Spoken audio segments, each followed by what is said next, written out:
गौतम बुद्ध की एक प्रचलित कथा के अनुसार एक दिन सुबह सुबह सभी शिष्य बुद्ध के प्रवचन सुनने के लिए एक साथ बैठे हुए थे।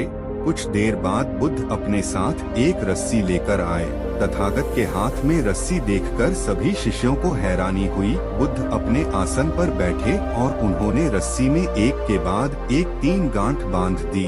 इसके बाद उन्होंने शिष्यों से पूछा कि क्या ये वही रस्सी है जो गांठ बांधने से पहले थी।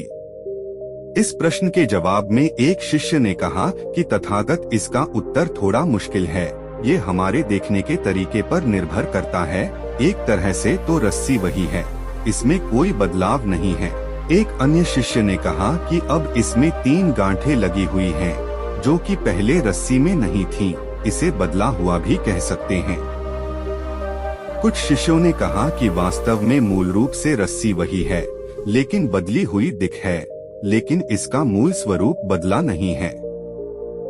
शिष्यों की बात सुनकर बुद्ध ने कहा कि आप सभी सही बोल रहे हैं, अब मैं इन गांठों को खोल देता हूँ। ये बोलकर बुद्ध रस्सी के दोनों सिरों को खींचने लगे। बुद्ध ने पूछा कि क्या इस प्रकार रस्सी की गांठें खुल जाएंगी? सभी शिष्यों ने कहा कि नहीं, ऐसा करने से तो गांठें और ज्यादा कस जाएंगी, इन्हें खोलना और मुश्किल हो जाएगा। बुद्ध ने कहा कि ठीक है, अब एक अंतिम प्रश्न, इन गांठों को खोलने के लिए हमें क्या करना होगा? शिष्यों ने कहा कि हमें इन गांठों को ध्यान से देखना होगा, जिससे हम जान सकें कि इन्हें कैसे लगाया गया है। इसके बाद हम गांठें आसानी से खोल सकते हैं।